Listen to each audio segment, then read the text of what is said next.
balkonimizga ikkita oynamizga dikki pardamizni qo'yib berganmizni ishlatib ko'rsatib beramiz. Buni katta razmerimizni 2 ga bo'lib berganmiz. Qolgan paytda buni yorug'siz qo'yib bo'ladi. Bemalol otib yeb qo'ysa ham bo'ladi. Bemalol ishlashlaringiz. Qolgan paytda joyimizda ham xuddi shunaqa narsa. Pardamizni ham nevzni ko'rayotganingizda oppoq bilan partiyalarimizni ham uzorni qilib berganmiz. Bu uzornimizni belboliq hisoblanadi. Ko'rayotganingizda ham bu yoq katta razmerlarni 2 ga bo'lib berganmiz. Qolgan paytini yeb qo'ysangiz bo'ladi. Yibdoni ham xuddi shunaqa gap o'tiradi. Mana buyoqda ham ko'rib turganingizda yarmi qoldi, yarmi ishlatasiz. Qolgan paytingizda mana deyiladi.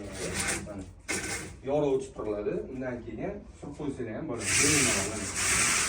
Masalan, bitta joyga tekis bo'lib yig'iladi. Buni bemalol olib, dona-dona qilib, kir moshinaga solib, yuvsangiz ham bo'ladi. Materiallarimiz ham yaxshi.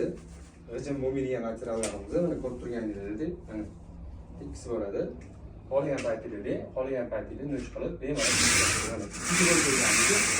mana bu yopildi. Mana bu yoqdan ko'rayotganingizda, mana bunisi xuddi shu narsa mana yopiladi.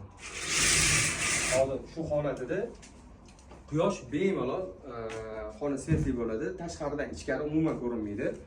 Bemalol yopib qo'yilsa bo'ladi anaqa qilib. Bo'ldi. Bu o'tni yopildi. Bu degan holatda bu nuch holatida. Afzalliklari juda ham yaxshi.